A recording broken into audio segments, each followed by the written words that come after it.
All right, well, we've made it back in America's finest city, sitting at the desk in Imperial Beach. It is a Thursday morning. We thank everybody for joining us here in Section 1904. It was a rather long and eventful commute home from Girona, Spain, into San Diego, California, but we did make it.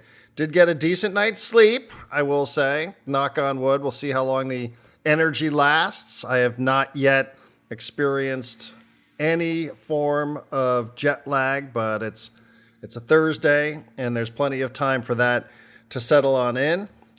Back and looking at the handsome face of John Gennaro. Good to see you, John. How's things? Better now that you're here and we're both on the same continent. I will say, if we can put money on it, if I could take some odds here, I imagine it's not going to be the jet lag that knocks you down. It's going to be the lack of the afternoon siesta, the lack of the relaxing 2-3 hour lunch with the bottle of wine or two. I think once you hit the afternoon, your body's like, whoa, what is this? We're doing work stuff. I think that's when you're going to get real tired. Yeah, we're back into the grind here. Back into the grind of being a bit more committed here to a podcast. Although I will say I feel somewhat good about my efforts. I do. Yeah. I don't know what your expectations were when I said, hey, listen, we're going to launch this podcast. The timing was important for us to get it up, get it off the ground. But I also had this 2-week trip to Spain. I don't know what you thought was going to happen over the 2 weeks. Did I meet your expectations? Was I beneath your expectations?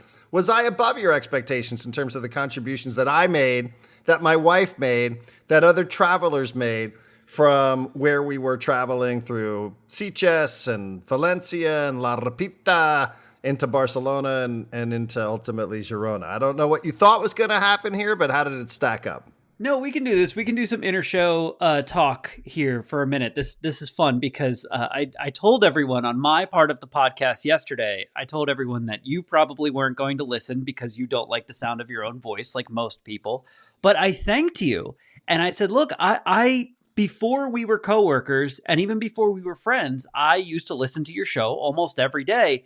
And when you would go on vacation, I'd be frustrated that like I'd tune in at 12 o'clock and I'd hear someone else's voice and be like, and I'd turn it off.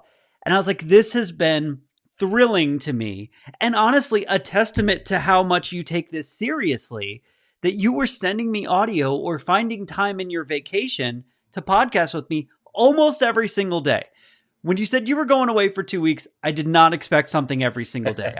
I think I even said something to you like the first day you were there. I'm like, I got this interview lined up and I could do this and this and this. And you were like, cool, I'll send you something every day. And I was like, okay, great. Like I felt like it was going to be, 75% me, 25% you. And it was a lot closer to 50-50, which was a testament to how you prioritize this, right? Like you could have just been like, hey, I can't do it today. We had a long lunch. I'm tired, whatever. And no, every day you made this a priority. So I thanked you on the podcast when you weren't listening. I'll thank you now. And I hope that from your end, I was pulling my weight and doing the brand proud. Absolutely. Oh, absolutely. I mean, this doesn't get done without you being able to hold it down. So I do appreciate that. And I always have mixed feelings here because I think anybody that's listened to the radio show and, it always surprises me. You're always going to receive a level of criticism, right? When you're in the public spotlight, like a radio host is, to a much lesser degree than an athlete or a coach or a politician or whatever. But, you are in the public spotlight and you are open to some level of criticism, even if the criticism sometimes is confusing because you're like, wait a second, I'm doing a radio show here. Like nobody forces you to listen to this. But, I always thought it was funny when people would be critical saying like, you talk about yourself because generally speaking, I don't love talking about myself. I don't, I think that there are far more people comfortable, a bit more self-absorbed with talking about them, their life and all that sort of stuff. And I was just trying to find the balance of, do people really care? Do people really care about what it is that's happening here in Sitges? Do people really care that I went to this Champions League match? Do people really care that I'm in Valencia, that I'm making paella? And I had some friends who sent me some really nice emails saying, we're loving this. This is really great. Not only what it is that you're posting on Instagram, but what it is that you guys are doing on the podcast. I love you talking about paella. Everybody else is sort of saying the same thing about the Padres. You are just delivering something here that we're just not going to get anyplace else. So, I'm like, do people want to hear, I'll say this quietly since she's in the other room, Like, did people want to hear from my wife? I don't know. I'm not so sure. I know her mom did. Her mom listened to the podcast. Like some of her family friends did. She would post it on social media and she seemed to really enjoy it. So, I'm a little, just unsure about how much was too much here when it comes to some of the stuff that we were experiencing, because we were so excited to be there. Like we love visiting Spain so much. And, it says something about San Diego too, that like you have to go to a place like Spain really to have a vacation, because where we live is also so great, even though you get right back into the mix of the stress and there's construction out front of my house. Hopefully it's not too loud. I got off the airplane in Philadelphia where we were laying over, and like I was in the restroom and some guy comes kicking through the door of the restroom. He's like, "This place smells like shit." I was like, "Oh man, we're definitely back in the States, aren't we?" Like, just the behavior. So I don't know. I there's no real right way to do it. And then at times it's like, well, maybe I should have done a little bit more. Maybe I should have done. I don't know. I hope people enjoyed it. We tried to take you on the trip as best as we could. Let me just tell you, first of all, I think you're aware of this, but I turned on the paywall this week in the last couple days. So someone who's listening to the free feed, they're probably still hearing this, because what I've been doing is basically publishing the first 10 minutes of the podcast and being like, if you want the full thing, sign up for the paid subscription, $5 a month, et cetera, et cetera. You'll get on the subscribers only feed. And quick pause, shout out to everyone who has signed up for a paid subscription in the last couple days. Dan, Scott, Julie, Juan, Craig, Mark, David, Daniel, Eric, Ben, Carlos, Colin, Chad, Steven, Jeffrey, Kimberly, Tom, Mark, and another Mark. It's 2 Marks in a row. Shout out. By the way, you know who that one is? Is it the one from the... Yeah. Hell yeah. I was wondering, because I saw it and I was like, I thought you said his last name and it was slightly different than that. But I was hoping it was that one. So he had to sign up so that he could hear himself. Shout out him.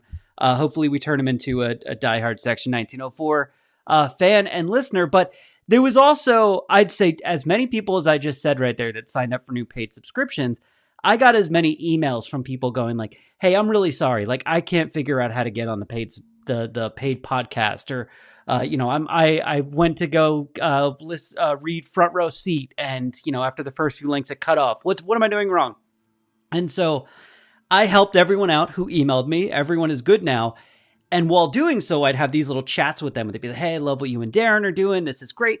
And I swear every single one of them was like, love the check-ins from Spain. Love the check-ins from Spain. Love the peek behind the curtain of Darren's life, on vacation, and the peek behind the curtains of your life with parenting and all this stuff. They're like, all this stuff, we love it. We want as much of it as you can give us. And yeah, there were a couple of people who were like, we can get good sports talk elsewhere, but what we can't get is this, and we love this. So I don't think anyone really had anything negative, at least to say to me, about it. Okay, well, good. Good. I'm glad to hear that. And like I said, you're sort of just going off a script. We don't have any consultants in our ear telling us how much is too much, or do a little bit more, or do a little bit less. There are certain things I think that, I wish I had thought of doing a little bit differently while we were there. But, all in all, I thought it worked out for the best, and I appreciate it, even if it's, like I said, something that was planned. John and I are trying to figure this out and trying to figure out timing. It wasn't just Section 1904. It was my role with SDFC that I'm trying to figure out. Like, it killed me to not be here every day while we're launching a media company. And also, to miss 3 matches was really, I did a little bit on the midweek show and I did a little bit on one of the pregame shows.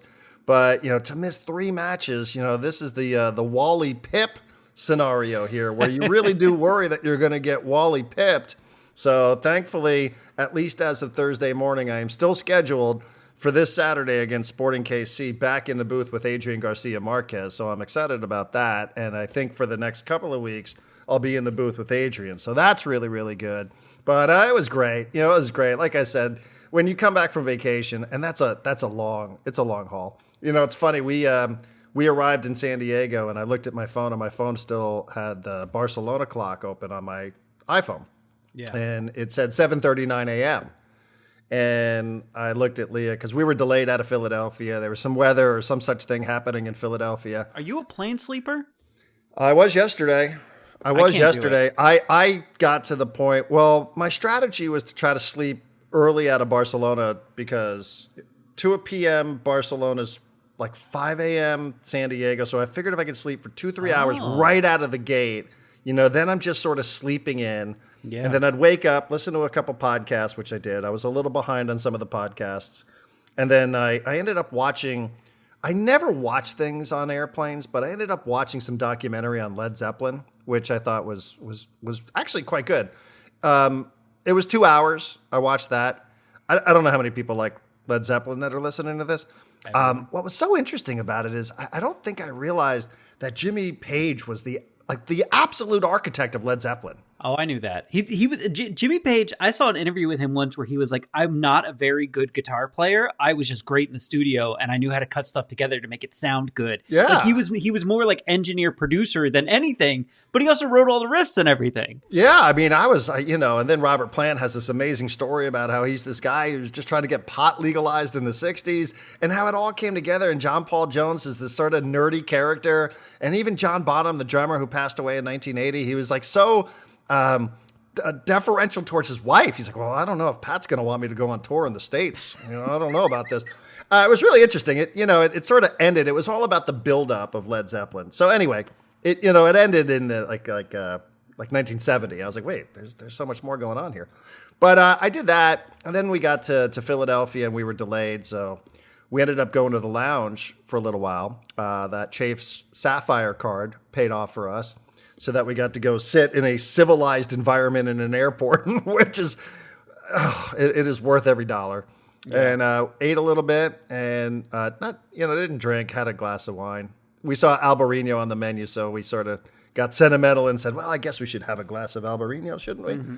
And then I got on the flight, and I will tell you, I was so mentally and physically exhausted. I passed out in my seat for a few hours, and I'm not, I did a little bit of yoga this morning to kind of work out the kinks. It'll take me about 20 more yoga sessions to truly work out the kinks of 13 hours on an airplane, combined between the two legs, 7.5 to get to Philadelphia, and then another 5.5. But totally worth it. But I did look down, and I did say, it's 7:39 in Barcelona. We set our alarms to leave Girona at 7:30. So we left at 7. We got up at 7:30. We had a 9:25 train, so we wanted to just give ourselves a little bit of time, get a breakfast, get a cup of coffee, and then about a 10-minute walk to the train station with our luggage. Girona's that kind of town where you're going to walk. Yeah. And I was like, we started this day 24 hours ago, and we are waiting for our luggage in San Diego. Got it in our luggage, got in an Uber, got home. Caesar, thank you so much for the pozole. I cannot put into words how much the pozole was clutch for us. Took a shower, after a day of flying around. Like we deliberately washed our sheets before we left, so we could come home to clean sheets. Very smart travel hack. And we just couldn't bring ourselves to put our disgusting airplane germ-ridden bodies into the bed without showers. And it felt so good. And I did. I think I slept all the way through till about 7 a.m. So we got to bed about midnight, got up at about 7, had a cup of coffee this morning, ate an egg, watched, got a little yoga in, and ready to go. And watched a little bit of SDFC last night on the plane. I was very, very pleased to find out that I could access Apple TV Plus on an airplane if you get Wi-Fi. So I watched. And not only did I watch, I was able to listen to the radio broadcast. So I heard Adrian and Sal Zizzo, and I listened to a little bit of those guys while I was flying. I saw CJ Dos Santos save a penalty kick, which felt like such a big moment for him and for the club and for the match.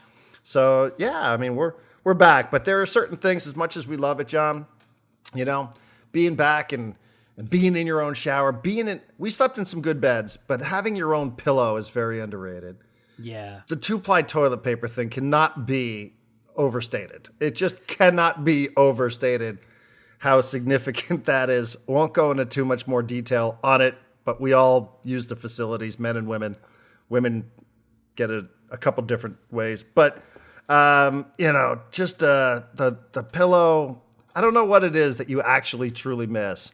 It's not the construction out front. It's not the guy that burst into the Philadelphia bathroom and screamed to nobody in particular that it smelled like fucking shit. It's not the lugging suitcases around. It's the lack of expectations, yeah, Darren. It's the yeah. fact that you can just stay in your home and do nothing for the next few days if that's what you want, if that's what your body craves, if that's what you need. And that's just not exactly how you can operate when you're on vacation. So yeah, when you go on a long vacation, coming home and just like looking around and going like, I don't need to go anywhere or do anything. Yeah. That's nice. And That's I can nice. just Like, cook. I yeah. can just cook an egg. I can make a cup of coffee. I mean, I do miss the coffee. I mean, every cup of coffee we had is like less than €2 in Spain, which is just phenomenal. People just get through their days grazing on cava and, inexpensive coffee, which is just wonderful. And the last thing I'll say about the trip too, anybody with global entry, I don't know if you have global entry. We both do. And we panicked a little bit. I have the fast pass thing, but not the global entry. We landed in Philadelphia, and you have to go through customs at your first port of entry. And I said, did we bring our global entry cards? And they're like, oh, no, we didn't bring the global entry cards. Because then you have to sit through the customs line. And it turns out you don't. So there's a global entry app. You take a picture. You go right through to the kiosk, and off you go. And go pick up your luggage, recheck it, and have yourself a good day. So that worked out really well. So I want to give a little bit of credit to just how everything works, the process, and I don't know if that's TSA or global entry or whatever it is, but that really worked. And if you get that app, if you're traveling international and you have global entry, because we didn't need the card. Now, I will say, flip side is, it went all on facial recognition, and I'm like, oh, okay. That's some pretty advanced facial recognition that they have going on here, where all you have to do is take a selfie on your phone, and it's good for an hour, and you walk right up to the kiosk, and they have that picture, and they know exactly who you are. So I don't know. I don't know exactly how it works, but it worked, and it got us, and it saved us probably, a good 45 minutes waiting in line to get through customs in Philadelphia. But anyhow, we're back, and John, I read your recap yesterday. Unless we're done with the Spanish trip forever.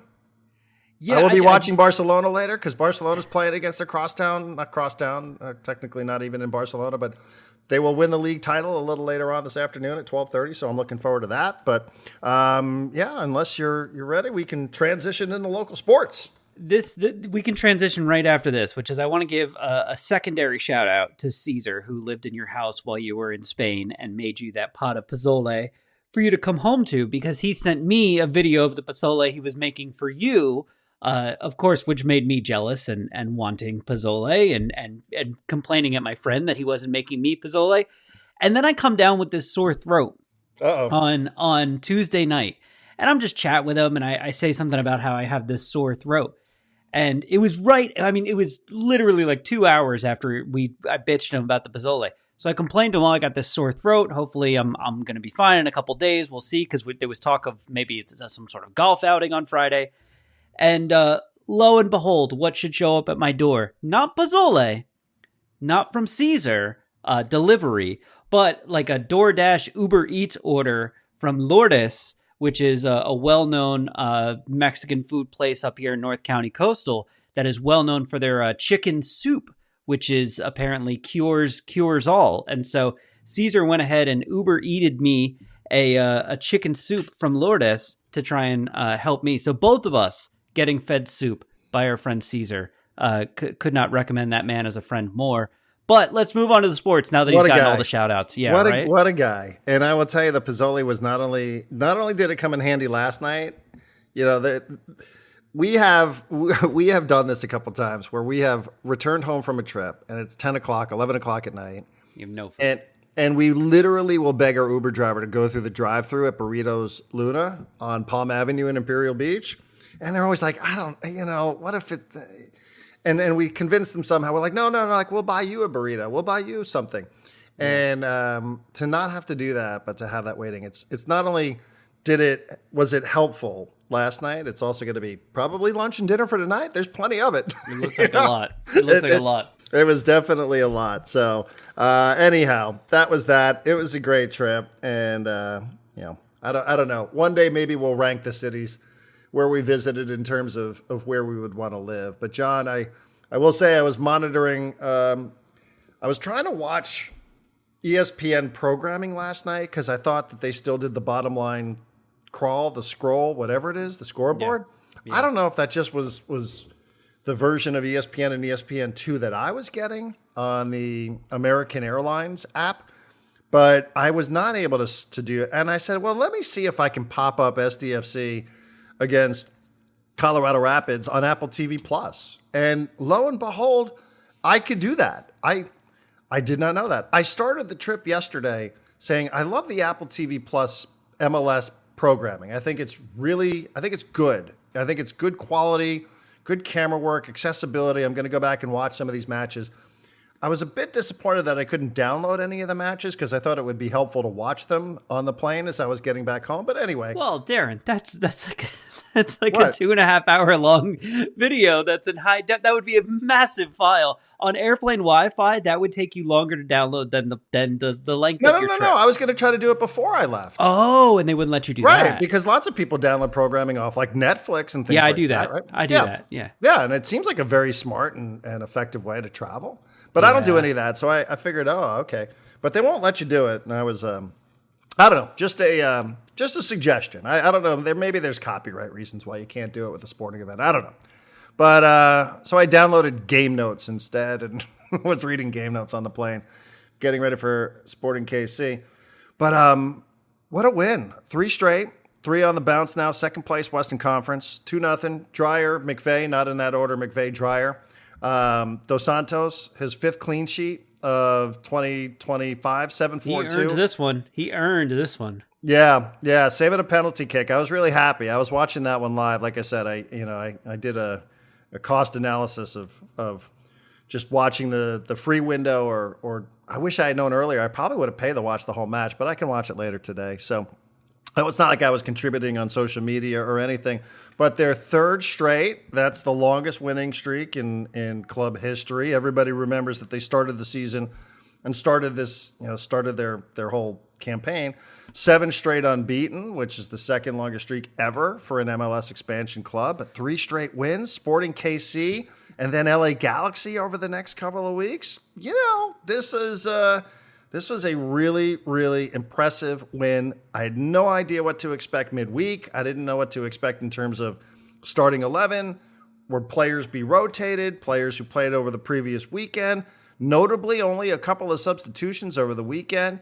And last night, a starting 11 that looked very familiar if you follow SDFC. But, John, I know you said that in your opinion, this was about as impressive a win as maybe they've had. I think the word you used was dominant. And I thought to myself, well, there's John being maybe a little bit hyperbolic. But I think, you're right to point that out, that they were really dominant against Colorado Rapids. And, I thought that was a really, really impressive win on a Wednesday night when you have to play 3 times in a week. And I like this Colorado team. I think it should be better than what it is, but that's not for this podcast. I thought that was a really impressive win at home on a Wednesday night. Same. And I'm glad you watched with the radio broadcast, because I watched with the TV broadcast, the Apple TV broadcast, and the color analyst in that was Warren Barton, who you've Correct. done games with before. Our colleague. And I loved this for 2 reasons. One, Warren is like at his core a coach. Yeah. Like not an analyst, a coach. So when like someone screws up a pass, you hear him literally disappointed in that man for screwing up that pass and pointing out to you that he ruined the whole possession by screwing up that pass. And he can't hold that back. No matter what, he cannot hold that back. But 2, I was like, here's a person that I've heard do the team broadcast, right? The SDFC broadcast. Now he has a chance on the national broadcast to be a little bit more honest about his thoughts on the team, right? There's no one watching, there's no one listening from SDFC going like, hey, you better not. And the praise that he heaped on them throughout the entire game, he was the one who called it a dominant win. And I saw there was a couple other people, East Village Times, someone else, maybe the Union Tribune, writing about this game, called it a dominant performance by SDFC. And at one point, Warren was just trying to be like, hey, I know it's a 2-0 game, and I'm saying dominant. He's like, but if you look at where the expected goals are right now, like the expected goals, it was like 70 minutes into the match. Colorado was like 0.4, and San Diego was like 4.5. Can I just jump in on this real quick? Go for it. Okay, because I saw that too, and that's a part of the game that I was watching, and I did see them put up the XG goals. Yeah. Now, this is a stat that I think some people are absolutely committed to, and other people not so much. I think it's like a lot of other stats. I look at it, I want to be aware of it. I don't know that it's perfect because and there's a bunch of reasons we could talk about it. I think we actually have talked about XG on this podcast before. I think so. So, I think soccer fans, it's expected goals, and it's, expected goals based on, if everybody else was taking the same shot, what would the expectation be? But I saw that and I was like, whoa, they have an XG over 4. I must have missed some stuff here because admittedly, right, like I didn't even know that I could get this game in the first half. Plus I was probably snoring away on an airplane, like worst passenger of all time. So But I looked at it again this morning, and I don't know exactly where Apple TV is getting its stats from because, there's almost no place else that I looked this morning that has them as an XG over 4. As a matter of fact, I'm on FBref right now, which is footballreference.com. Yes, if that sounds familiar, there's a link on baseballreference.com. And their XG for this game was 2.2, according to fbref.com. Now, on I don't know how to pronounce it, FOTMob, but it's another site that I use. And I actually use it during the game. And when I look at their stats have them an XG at 2.31. So I don't know exactly where Apple TV got 4+ in this game. MLSsoccer.com has them as 4.2. Okay. And so then again, Colorado is 1.4. So this is a stat that needs to be taken with a pinch of salt because what's right? Is it MLS? MLS also counts double assists, something we've talked about before.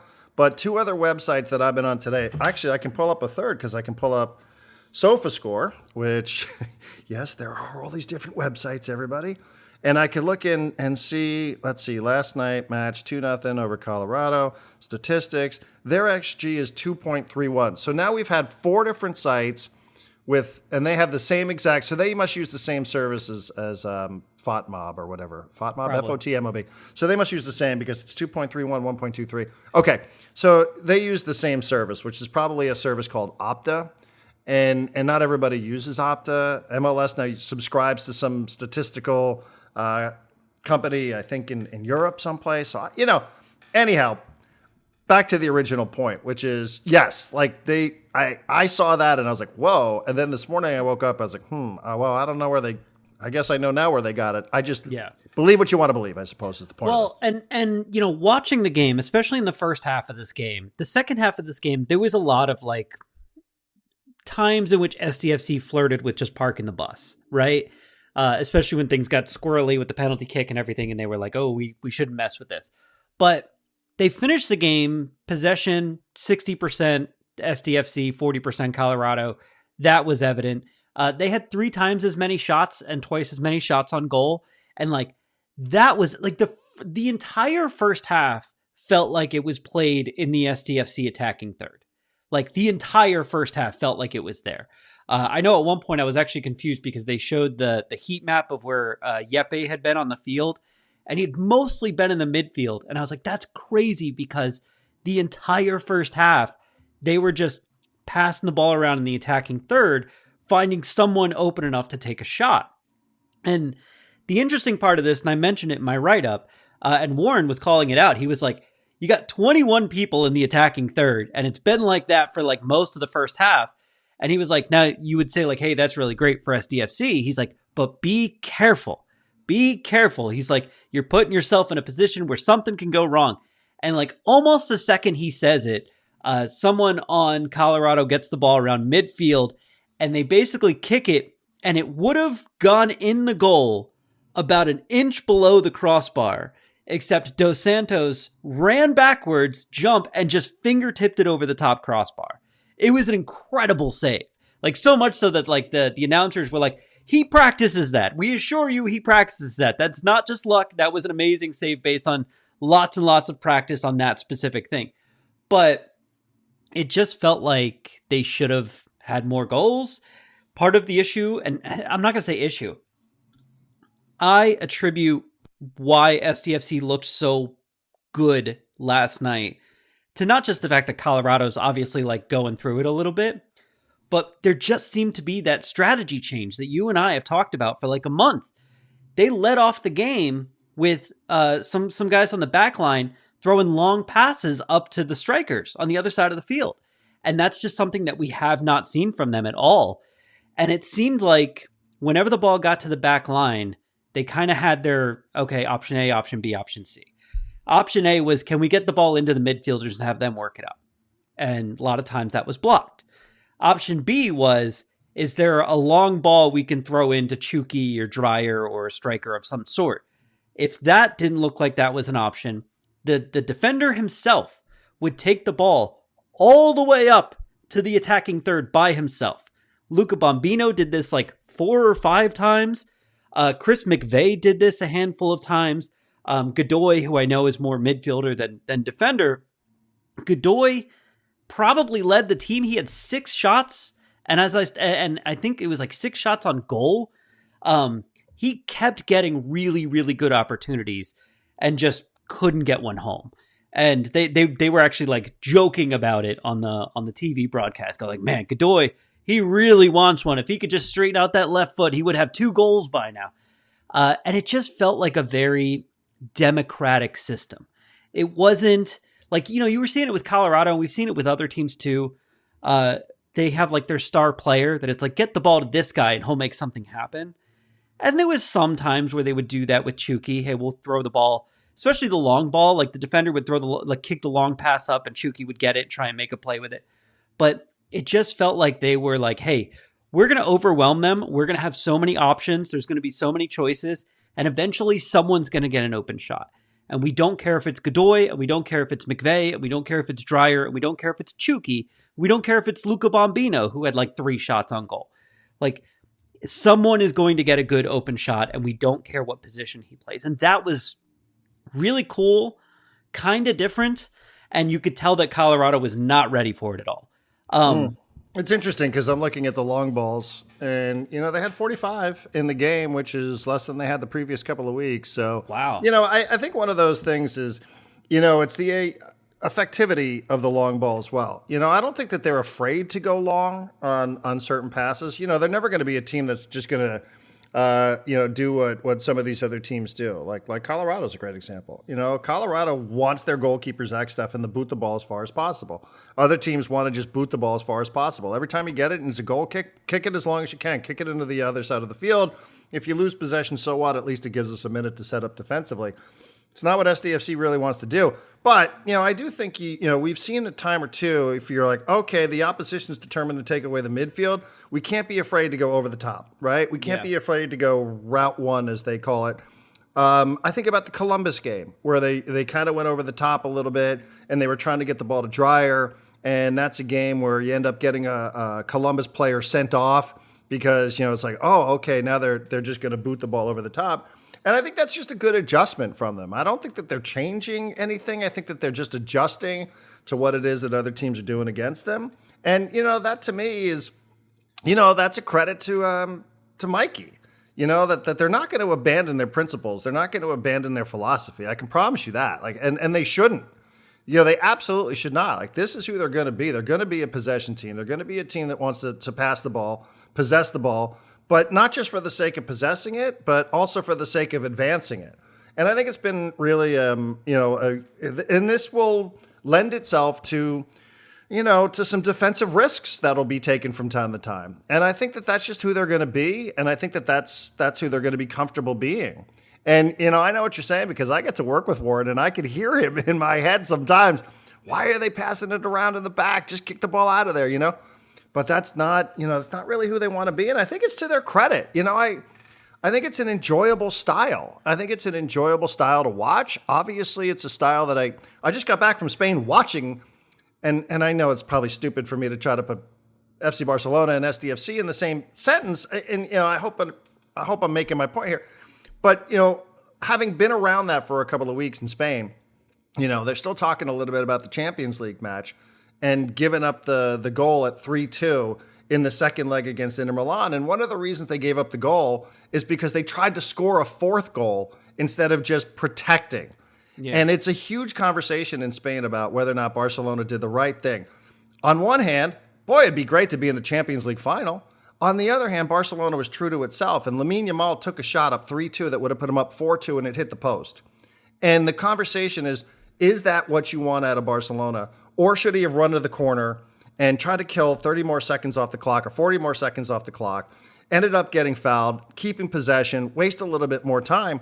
And it's like a legitimate conversation, John. You and I had that poll from the newsletter that we both subscribe to, Route 1. What's more important, your style or your results?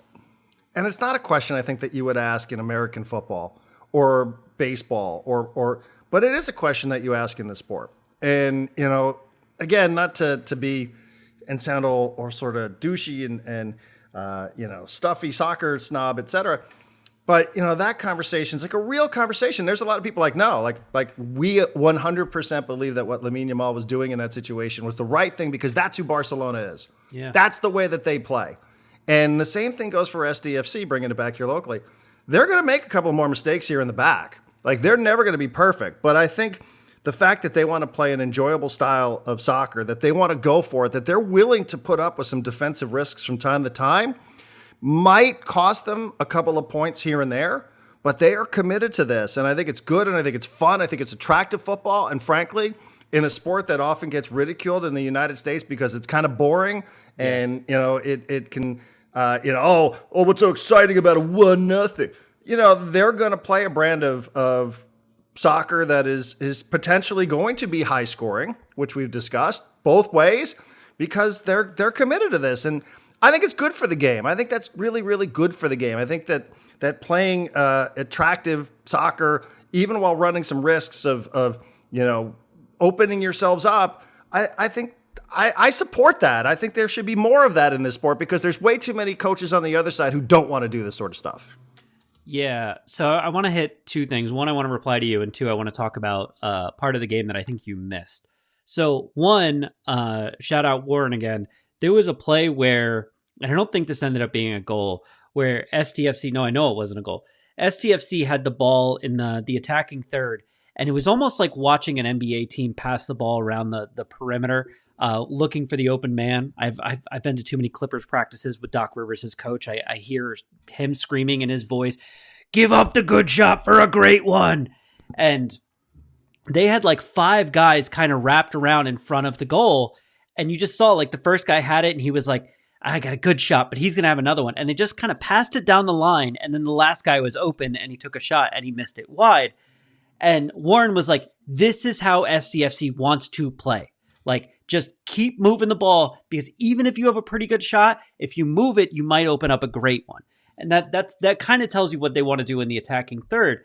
A moment that I thought was funny, it was scary at the time. It's funny now.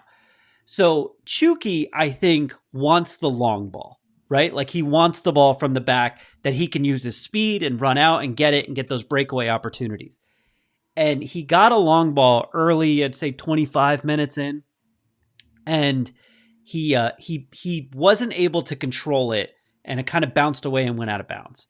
And he immediately turns around, looks at the guy who passed him the long ball, who I think was McVeigh or who's the other Mick? Not the other Mick. The other defender who starts with Mick. Patty McNair. I think it was McNair. Yeah, careful on that. So, we Irish people don't appreciate that slur, John. I was gonna say the other Mick Smash brother, but I didn't remember if it was Mick Smash or McBash, and I stopped it. Sorry, Patty McNair, from Ballyclare, Northern Ireland. Yeah, there you go. So I really should be careful. So Chucky like loses this ball out of bounds, turns around, looks at Patty McNair, gives him 2 thumbs up, big smile on his face, 2 thumbs up, and is like, "Do it again." Like, does this with his fingers, like, "Do it again." And 5 to 10 minutes later, I don't remember, I think it was McVeigh this time, launches a long ball up to Chucky, and the goalkeeper comes out, and him and Chucky collide. And Chucky goes down in a heap, and he's grabbing at his hamstring, and he's screaming. And to the point that I think Colorado got the ball and just kicked it out of bounds. They were like, okay, he's obviously really hurt. He laid down on the ground for a while. They had medics come out. He eventually gets up. He's limping off. They're unsure if he's going back into the locker room, what's going on. He's limping off, and then you could see him kind of like look around. He's looking at the team and everything, and he gets to like out of bounds. He's out there. They're starting up the game again without him. And he's like looking at Mikey Varis like, I'm good. And all of a sudden you see him, he starts jogging. And then he starts running. And he's not on the field yet. He's literally just like running around the outside of the field to prove I'm fine. And eventually he goes back in. And I was wondering if that was him going, fuck, if I'm hurt, like they might never throw me another long ball again. Like I might never get that opportunity. If they think that it's too dangerous, that it risks injury for me, I'm never getting another one of those again. And so he came back and he played. And then I thought it was so funny because late in the game, and you probably did see this one, Luca Bombino, who had another fantastic football game. That kid is so good at 18 years old. It's freaking weird. He goes down with what looks like a pretty bad injury, like the 80-minute mark or whatever. Yeah, that was off the penalty kick. And you could see when he got up, oh, that's right, because the rebound, he jumped in front of the rebound. He like got kicked or hit with the ball or something. And you could see he got up and he went straight to Mikey. And Mikey was talking to him and he's like, no, I'm good. I can go back in. I'm good. And it's like, you played a great game. You're like 80 minutes in. You got another game in 3 days. Like, just go take your rest. And he was like, no, I'm good. Put me back in there. Like, it's okay. And Mikey let him back in there and he played fine. And I was like, that.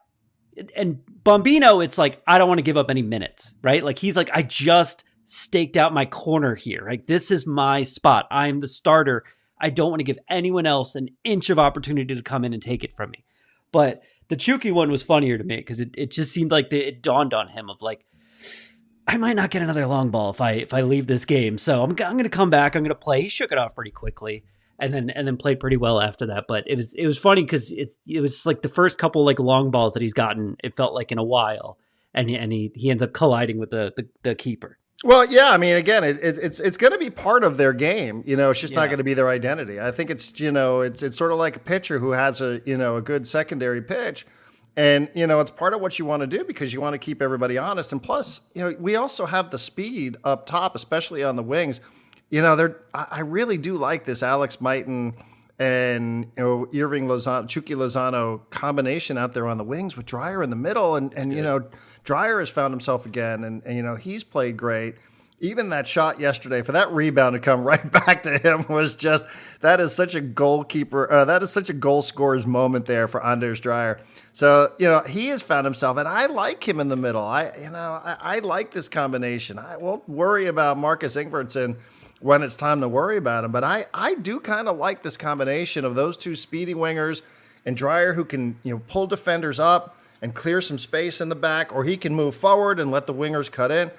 It's a nice tactical tweak based on circumstance, obviously, from Mikey Varis. And, that's what a head coach does. A head coach, it's not as simple as this, but, the legendary coach, I'm drawing a blank on his name. Marcelo Bielsa, who's now the Uruguayan national team head coach, said, essentially a manager does three things. Picks the starting 11, comes up with a couple of tactical ideas, and sets the emotional tone for the sporting event. That's it. Like, that's what the manager should be doing, those three things. So he's picked the starting 11. He's got it a couple times where you make some subs at halftime. You're like, okay, maybe he didn't get that one exactly right. He's done some tactical things, I think, that you can definitely pick up on during a match, even if it's out of necessity or otherwise. And, it seems like the tone is right, to your point, when you have players who you can read their body language and they're telling you a little bit about, how it is that they're wired. You talked a lot about it in the attacking third, and not to go too far in the weeds here on statistics, but really another thing that SDFC wants to do is get inside of the opposition 18-yard box, inside of the penalty area. And last night, again, and these stats sometimes aren't official, but 37-13 in favor of SDFC. So they got into the box. They spent a lot of time inside of the Colorado penalty box. And I remember this because I did the game with Adrian. This is a rematch from a game 4 or 5 weeks ago. And I do remember because I was looking at Zach Steffen, the goalkeeper for Colorado, who I think should be in consideration for the national team, the U.S. men's national team. I've always been a fan of Zach Steffen, much more so than I am of Matt Turner. But I was looking when they played them the first time, and I noticed that Colorado just allows an insane amount of shots and shots on target. And I looked it up again this morning before we started, and they are still second in Major League Soccer. So this is their flaw, is that they allow the other team to have way too many opportunities. Second in shots allowed, second in shots on target allowed. So Steffen's made a ton of saves, and it's because he has to, because that team gives up so many shots. So that was true when they played him the first time, and it was true again last night. But 3 straight wins. And just real quick on the penalties, on the penalty shot, this is why I'm so happy for CJ Dos Santos. Obviously, the pressure's on the goal scorer, right? The pressure's on the guy who's taking the penalty kick. Yeah. SDFC allowed 3 straight weeks, 3 straight penalties. Colorado was the first one. The second one was in Columbus. No, not Columbus. Charlotte. Completely tossed that game out. And then back home again against Real Salt Lake. Yeah. And I remember talking to CJ out at training about penalty kicks. I'm like, well, you're getting your work in here, aren't you? And I asked him just to walk me through the mindset, what it's like, what are you trying to do?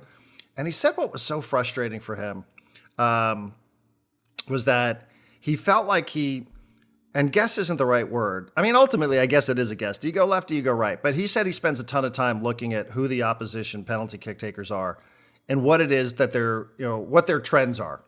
And he goes, I got it right. He goes, I got it right in Colorado. I got it right in Charlotte.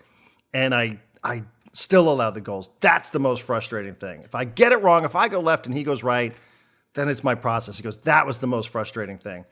So they gave up a penalty kick, and it was Georgi Mihailovic who took the penalty kick in Colorado. And he's like, and I got it right. I did my research. I just had a sense that this is what he was going to do. Again, you never know 100%. But he felt like he had done the work, and he knew what Mihailovic was going to do. So then to see another penalty kick scored last night, and it's Georgi Mihailovic again standing at the penalty spot.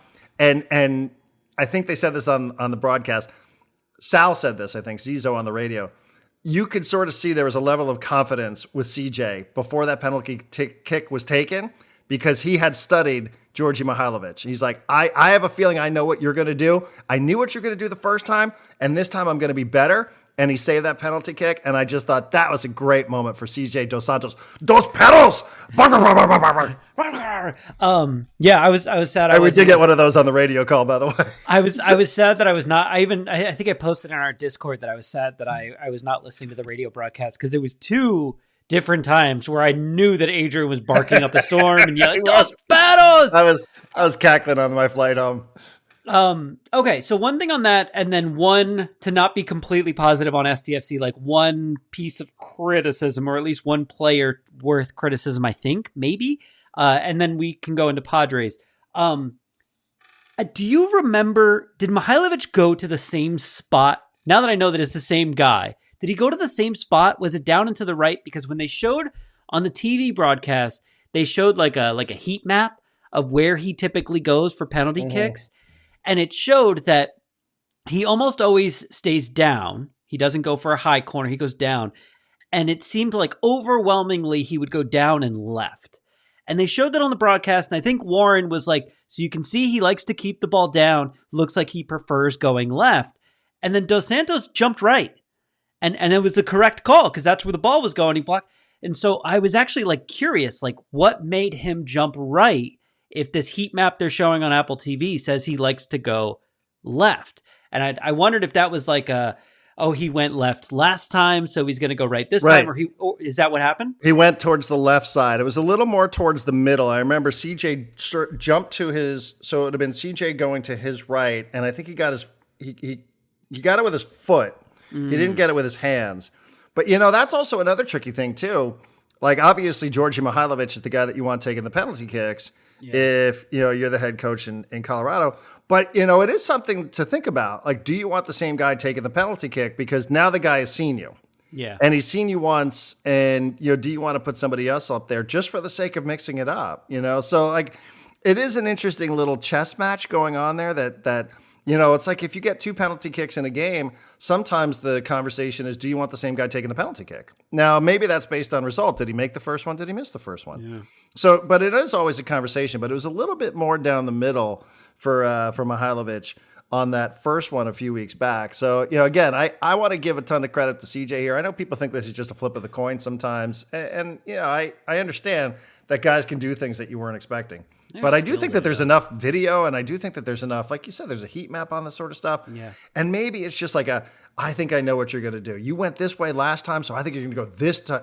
And you can outthink yourself, obviously, but credit to CJ. CJ now is, he's got his first penalty kick save, and that he's done the work and prep. And again, I could testify to this because I've talked to him about how much time he has spent studying the guys who are going to take penalty kicks should the situation pop up. And he was 0 for 3 on him, but now he gets an opportunity to save one, and I really do think it's a credit to him and how much he's worked on it. So I agree.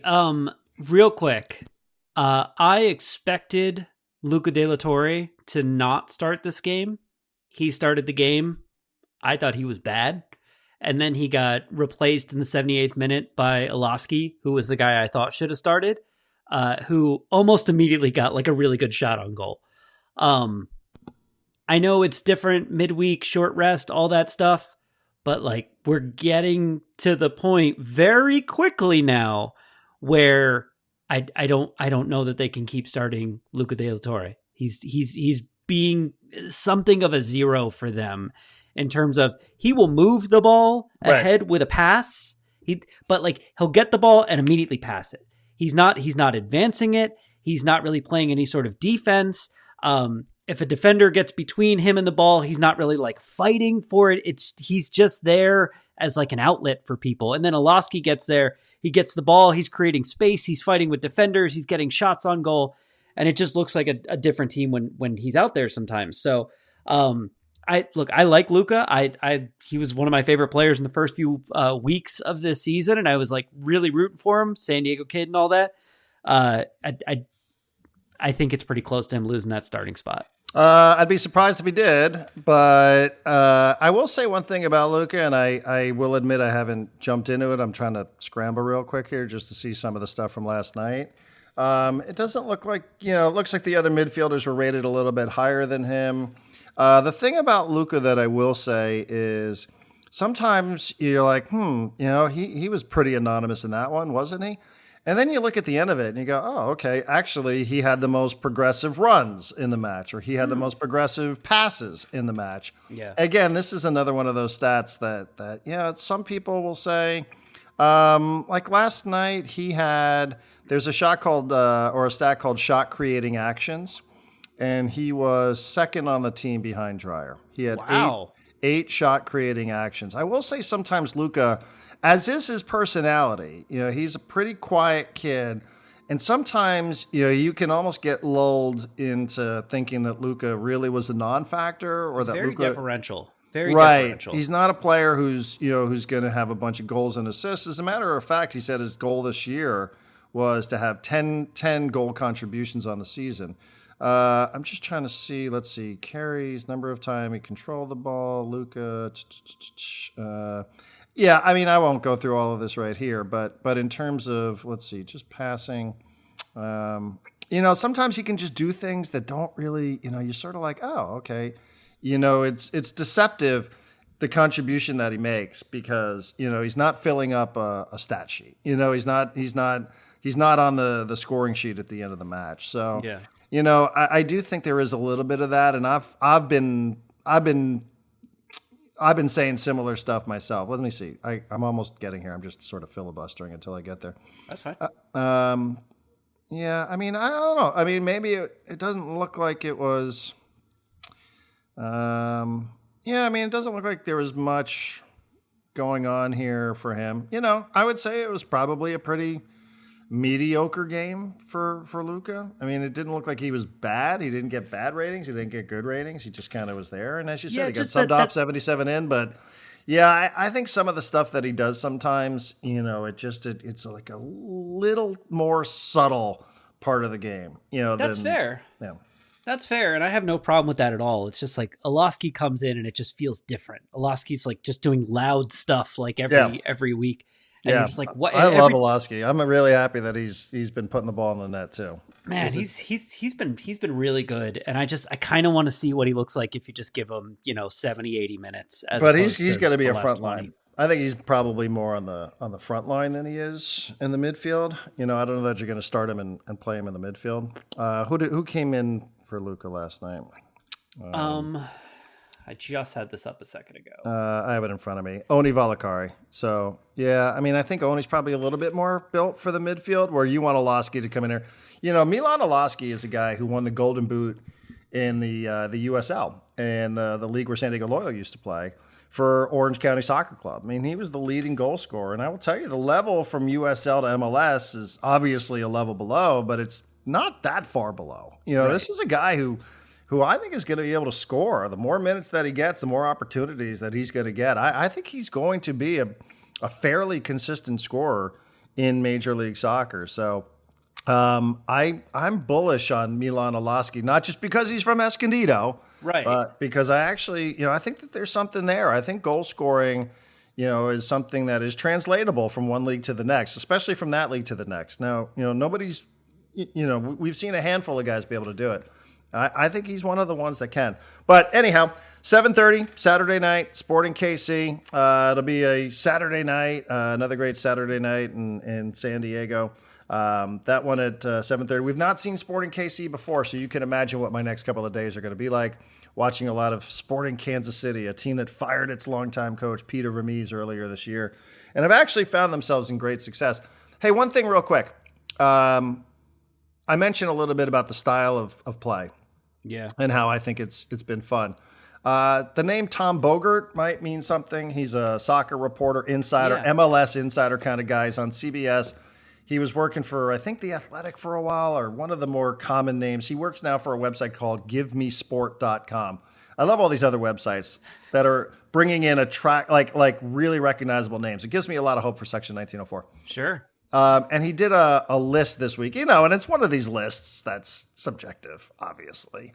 Tom Bogaerts' MLS watchability rankings. All right, 1 through 30, he ranked the most watchable teams in Major League Soccer. Want to take a guess where he has SDFC?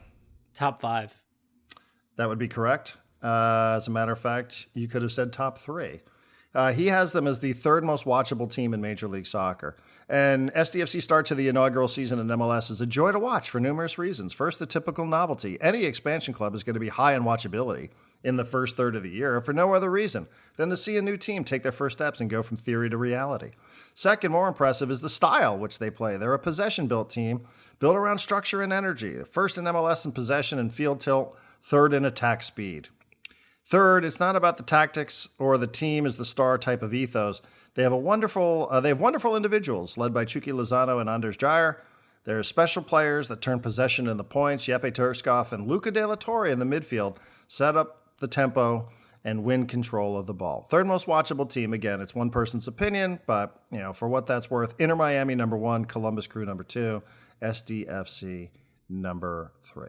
And not a mention of Andres Reyes, who I'm keeping an eye on. If they're a little short after playing a game 2 days before, I wonder if Reyes is gonna get a chance to get a couple minutes, get on the pitch at Snapdragon. I don't know, John. I don't know. I'm trying to find out if there's a media availability on Friday so I can go and reintroduce myself to everybody with SDFC. So I'll keep you up to date on that. All right. Well, I think that's a good amount of SDFC coverage here on a Thursday. I don't think you're really going to get that anywhere else. Nope. I did see the Padres won 2 out of 3 against the Angels. I did see that you embedded a Marty Caswell video today at Section 1904. I've been doing that after almost every home game because I'm like, she's down there. I'm not. Why not? All right. Well, she hasn't yet hit me up or you yelled at me via text message yet. So I don't know why she would. No, those are free views for her. Yeah, these people get very protective of their content. I don't know. Will we get a cease and desist? Stay tuned. I hope not. It's her YouTube channel. I'm not stealing them. Like she gets the views. If there's ads on them, she gets the ad. Whatever. I did laugh at Manny. He's always like, I don't know. Stop talking to me about stats, man. See the ball, hit the ball. Don't you guys know me well enough by now? But it was another good series for them, taking 2 out of 3. I guess all is well into an off day and then into the Vetter Cup 2025 edition on Friday. Yeah, I mean, the only bad game they had was, Suarez blowing up, which I had. They were close to a sweep, the best closer in baseball. Yeah. Blew up in the 9th, and that's all that prevented a sweep. My dad sends me a text like yesterday, and he's like, oh, that closer for the Padres, he gave up a bunch of runs. He lost the game for him. And I was like, closers aren't perfect, man. Like this, none of them have ERAs in the zeros. None of them. Which means like 1 out of every 9 to 10 outings, they're gonna give up a run. Like it's okay. And Suarez looked fine again last night. A little shaky to get started, but once he got started, he was fine. Last night was a 5-1 win in which Randy Vasquez once again pitched really well. We'll get to him in a second. And Xander Bogaerts hit a 3-run home run in the first inning, which we can get to him too. And that was kind of enough. Pitching for the Angels, by the way, was Kyle Hendricks. I don't know the last time you saw Kyle Hendricks pitch. It was giving me... I want to say the Cubs? Yeah. It was giving me like Jamie Moyer, almost Rod Beck with the Padres flashbacks. His fastball goes about 86 miles an hour. And everything just looked eminently hittable. And no one could touch him except Bogaerts, who once again kind of ran into one. We'll get to that. But Vasquez, once again... 6 innings, 1 run, 1 walk, 5 strikeouts. He gave up a solo home run to someone named Tyler Ward, on like a weird like hanging curveball that he hit at the bottom of the curve and like golfed over the center field wall. It was strange looking. Vasquez got in trouble 1 inning, pitched out of it pretty easily, and I was sitting there going, Vasquez doesn't have good stuff, right? Like we went through this last year. He doesn't have good stuff. How does he keep pitching well? Why does he have an ERA of below 3.5? So I went digging through the StatCast this morning, not to totally destroy the next 5 minutes of this podcast, but I was looking for answers. What is Vasquez doing differently? What's he doing differently from last year? What's he doing differently from before that? And there's an answer to both. What he's doing differently since arriving to the Padres is that his release point has gone up about 6 inches, which is huge. It went up 3 or 4 inches last year. It's gone up another like 3 inches this year. And I guess that's giving them a lot more downward movement on his pitches. But also, he's flip-flopped the pitches he throws most often. His 4-seam fastball is one of the straightest 4-seam fastballs you will see in baseball. Looks bad. I don't know if it is bad, but it looks bad. And last year he was throwing it almost 30% of the time. This year he's throwing it 17% of the time. What he's throwing 30% of the time instead is his cutter, which is a cut fastball. It's still a fastball, it just moves more. So they've replaced the 4-seamer, which was kind of straight and getting hit really hard, with the cutter, which moves more and does not get hit hard. Also, his changeup, which was getting destroyed last year and early this year, is basically gone. Went from throwing it about 15% of the time to 4% of the time. And replacing it is his sweeper, which he went from throwing 12% of the time to 20% of the time. So they've figured out these are the pitches that work for you. These are the pitches that don't. We're going to throw these ones more often, these ones less often. And we're going to somehow figure out how to get your release point higher because that's going to get you better downward plane that you're throwing to. And this is making him a much more effective pitcher. It still doesn't look great, but it works great. He's not really like dominating or striking anyone out, but no one's making solid contact against him except for this Ward guy who, again, it was such a weird looking home run. It was absolutely a hanging curveball, but he didn't hang it in the middle of the curveball when it's hanging.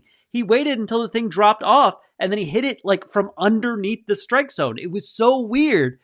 But outside of that, Vasquez was almost perfect. At least didn't give up any runs outside of that. So I remain pretty impressed by him. And, I was reading that Darvish could be back as soon as Tuesday. I think it was an article on the Union Tribune. Actually, it is because I can see the tab still open right there. And they said he could be back as soon as Tuesday, and that the Padres have a stretch coming up where there's like no days off for like 17 days, 15 days, something like that. And so there could be an opportunity for a 6-man rotation for a little while. And I was like, that's good because Kolek, who pitches tomorrow on Apple TV Plus, by the way, your favorite. Hey. If Kolek pitches well again, there's just no place to put Darvish in. At that point, everyone in the starting rotation is doing well, and there's no place to put him in. So 6-man rotation might work well. All right, I've talked for a little while. I think that's okay. I mean, I'm okay with that. I mean, I think that's the thing about Randy Vasquez, that you can legitimately say is, I don't know that I really want to rely on him in a postseason game, but I think Right. he's a perfectly adequate end of the rotation starter in Major Yeah. League Baseball, and that your expectations should be exactly what they are for somebody who's pitching out of the fourth or fifth spot in a good rotation. And I think that's probably a fair way of looking at what Randy Vasquez gives you or what Stephen Kolek gives you. I think you'll find a spot for you, Darvish, though. I suspect they probably will. That's just Probably my will. hunch. Yeah. Bogart's hitting the home run. Yeah. I can do this in probably 30 seconds. Once again, a Xander Bogaerts home run that does not look like he meant to hit it out of the ballpark, which is weird because it's a really hard thing to do. But like, I swear that this was like a one-handed swing that was early on the pitch, and he just happened to catch it right where it went down left field and it stayed fair instead of going foul. So I did a little bit of looking up him on StatCast too. I'm like, what's going right? What's going wrong? His bat speed is up like 2 or 3 miles per hour. That's good. It was amongst the lowest in the league last time we looked this up 2 weeks ago or whatever. It also means he's swinging harder, right? But he just, his batting statistics against fastballs is so bad. And it's so much worse than it was a few years ago. Like, I think right now he's batting 260 on fastballs, but his launch angle on them is like 6. Like he's basically hitting them on the ground. He Just can't get beating it into the ground, right? He's What not was the really, pitch last night? What was the homer last night? What it was off? I don't know, but so StatCast Did they speed up his bat? Like, was it an off-speed pitch? Okay. Yes. So, and this is the point I was getting to. So, StatCast breaks it down by fastball, off speed, and breaking pitches. He has yet to hit a home run off a fastball. I said this about his previous home run where I was like, that didn't look like he was swinging at a fastball and made good contact. It looked like he was swinging at a fastball and they threw him a changeup and he was really out in front of it, but he made good enough contact that it went over the wall. And like, that might actually be what happened based on like what I'm seeing. If you want to tell yourself the pessimistic story on Xander Bogaerts, it's that he's lost the ability to catch up with a major league fastball. If you want to tell yourself the optimistic story, it is he has figured out that he can use that to attack off-speed pitches and breaking pitches because they're still throwing him fastballs like 60% of the time, which means 40% of the time maybe he's getting something in the zone he can hit. But Xander's not completely fixed just because he runs into one or runs into two, but it's certainly better than it was a couple weeks ago.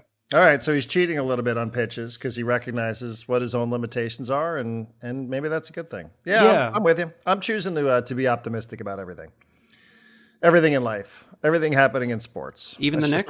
That's the way I've returned home from Spain. Yeah, absolutely. Even the Knicks. Hey, that was as predictable as it could have been. Anybody that thought that the Knicks were going to make it easy on their fans just hasn't been a fan. They don't know what this is like. So not only did they lose, I suspect they'll probably lose Game 6, fall behind by 20 in Game 7, and figure out a way to have Jalen Brunson score 75 points in the fourth quarter in Game 7 and advance to the Eastern Conference Finals because they were never going to make this easy on themselves. They were never going to make this easy on their fans. So it's just this is the life, John, that we have chosen if we're rooting for the Knicks. This is just the life that we have chosen.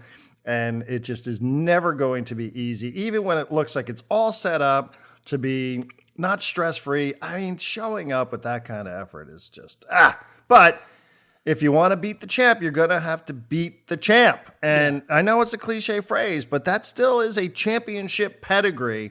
Yesterday I was in the Philadelphia airport. I mentioned we went to this lounge. And I went into the men's room. And I was brushing my teeth, and two of the people that worked there were in the bathroom. I don't know if they were attendants or whatever. And very nice guys. And they were talking about their betting. They were talking about gambling. They were talking that they were betting on basketball and stuff like that. They were just talking to themselves. And they were going over what it was that they planned on betting. And they're like, oh, well, I heard them talk. Oh, that game starts at 7? Oh, yeah, okay. I'm like, oh, they're talking about the Knicks. And they're like, oh, but Tatum's out, right? And they're like, oh, the Knicks are going to roll. And I'm like, I don't think so. I'm like, I could help these guys out right here, or I can let them just learn the hard way that it's never easy with the Knicks. And I swear, I was like, should I tell these guys? Listen, guys, I'm not so sure about this one. They might think because Tatum's out, this is going to be just a trot through the Boston Garden, but I've seen enough of this to know that ain't the way it works when it comes to this group. And I just decided that, these are lessons that you have to earn on your own, John. So I let these two fellas go and proceed with whatever it was that they were going to wager on the Knicks a little later on that night. And, lesson learned for them, I suppose. I was thinking about this, and I was like, I think this was before the game last night. And I was like, the Knicks are assuming that they win this series. A big assumption, I know. I was like, things are set up really well for them. They don't have to play against a 1 or a 2 seed. If they make it to the finals, they're not playing like a. I mean, what if they play the Timberwolves in the finals?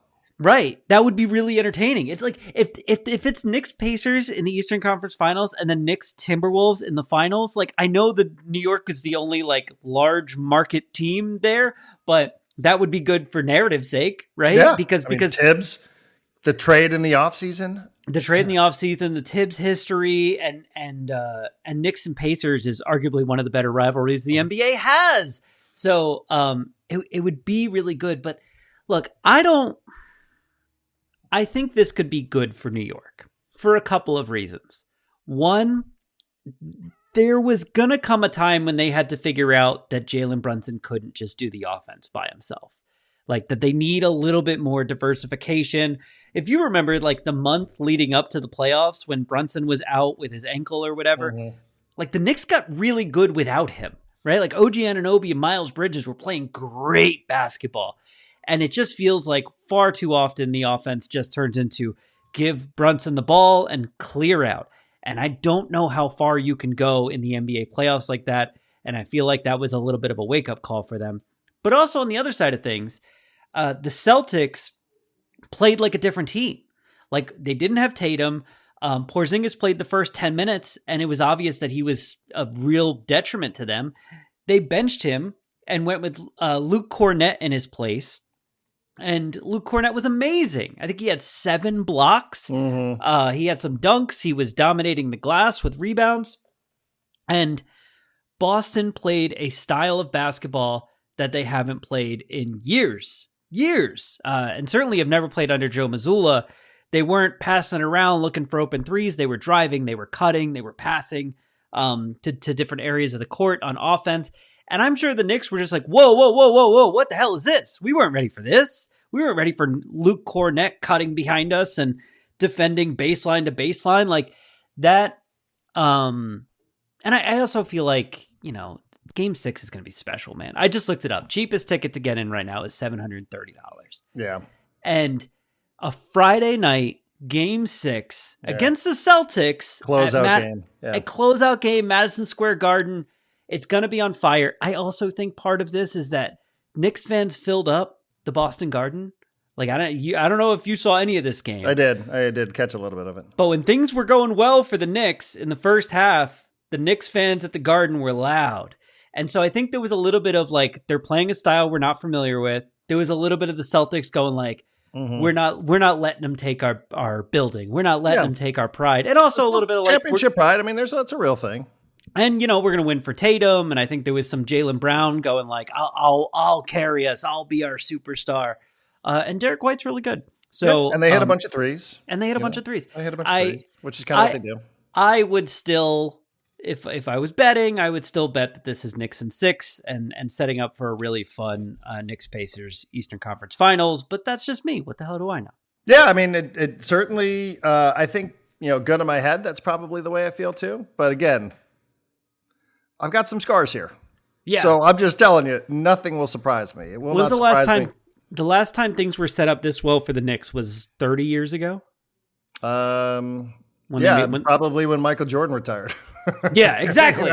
Exactly. It was 94, 95 when you had it right there in front of you. You didn't have to get through Jordan every single year. Yeah, it was set up for them. So, yeah, that score is sort of, it's like, okay, take care of it at home. Did you see the fouls?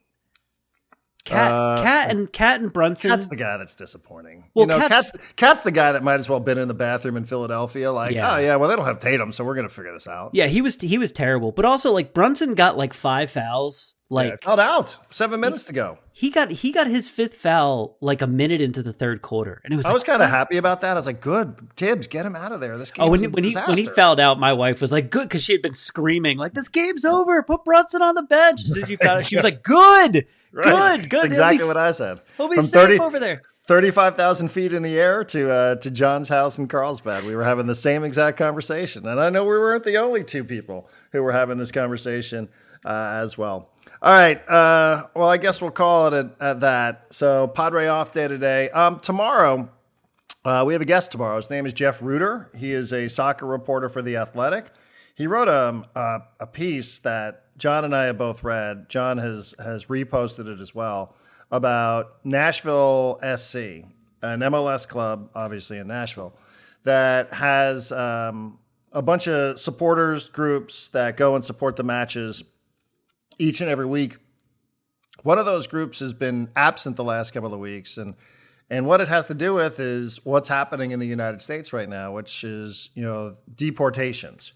And so we'll save some of the details for tomorrow's podcast, but I know you and I both read it and are like, wow, this is, so much for the idea that sticking to sports and all that sort of stuff. But, the long and short of it is, there's a supporters group in Nashville that supports Nashville SC. And they are Spanish speakers, Latin Americans. I don't know that there's any, one nationality that's more prominent than the others.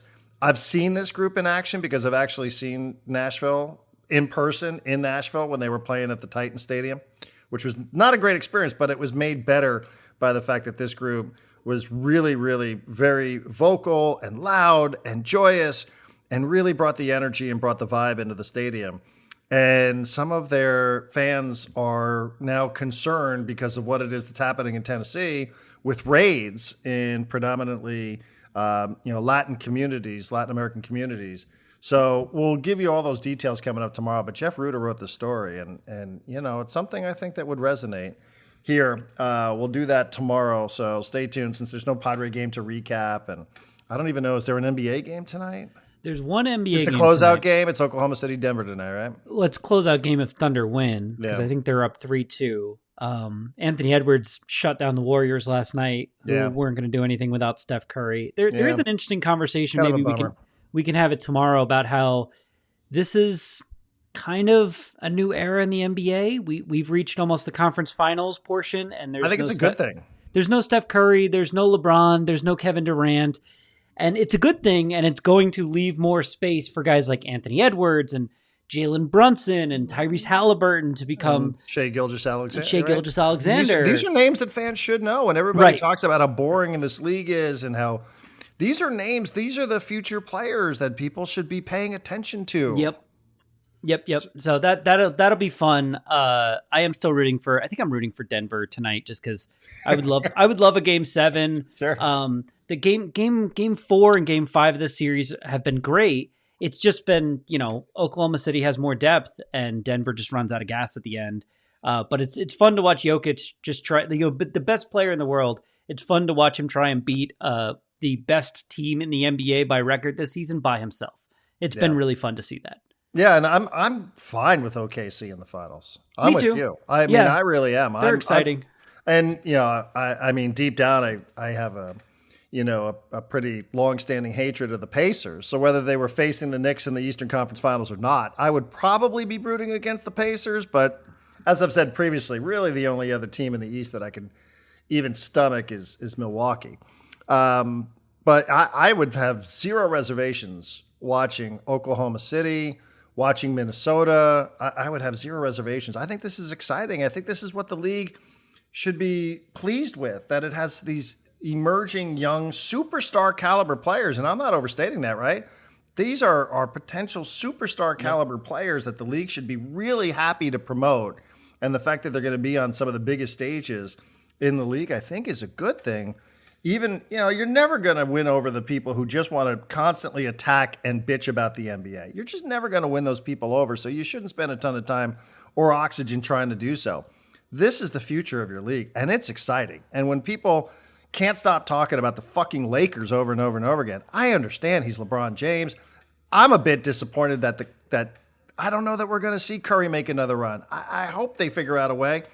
But if not, I think that the league is set up pretty well. So I think it's exciting. It just, for whatever reason, you got to get more people talking about this sort of stuff instead of constantly on national platforms going back to the same tired, dried well of the Lakers and LeBron, et cetera. There's so many good things happening that we're doing this league a disservice by not talking about it or promoting it more. So anyhow, we're done with the walk and talks through the airport, John. So I'm sure you're happy about that. Got a 7-minute talk. Yeah. Well, I gave you a little Tatis. One thing I didn't say about that Tatis homer, does anybody ask him what was with the hip flinch before he actually hit the homer? I think I didn't see if anyone asked him about it. I saw a bunch of people say basically he jumped thinking it was fastball, recognized right away that it wasn't, stopped himself. It wasn't a fastball? That was 91.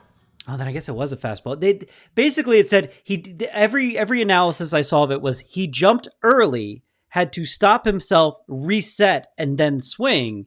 And the people making the analysis are like, it's crazy that he was able to get his legs into the swing because he had to stop halfway and reset. Yeah. And yeah, I don't know if anyone asked him about that. I would love to see an answer to that. My guess is it'll be kind of like the Machado, like, I don't know, man, see ball, hit ball. Like, I wasn't really paying attention, but that's the craziest part of that home run is that. Here's the thing that I would like to request from the press credential carrying crowd that goes into the clubhouse at Petco Park. Looking at you, Darn A-Trip. I want you to give Fernando your phone with that moment queued up. And I want you to ask him, tell me what it is that you see on this swing. Because I would love for him to be watching it so he all understands. Because, you know, he can give an answer like Manny, who's like, I don't know. Yes, why are you asking me this stuff? But I would love just like, here, do me a favor. I just want, like, just walk, like, what do you see on this swing? What's going on with that hip? Pretend it's a different baseball player and you're breaking down the film. Yeah. Yeah, that was 91 on the inside. I actually want to know if that's a thing, because like the extension of what you're saying is, I was like, is that a thing he practices? Yeah. Like, hey, the ball's coming. I'm gonna act like I'm out in front and then stop myself and reset before I swing, because otherwise, I don't know. Like the guys we're talking about that I'm referencing, I don't know how you get your legs into it. I understand how you get your hands out there and you make the contact, but you can't hit a home run with your hands. So maybe that guy can. I mean, because I thought the same thing. Anything. I was like, I wonder if it was, you know, if he was loaded fastball and then adjusted to breaking ball. But then if you go back and watch it, I'm pretty sure it was 91 on the inside. So, you know, I know it's not the fastest fastball, but still, it wouldn't create. It wasn't an ephus pitch, right? You know, which his body language sort of suggests if you just look at it from the side. So, all righty, we'll do it again tomorrow.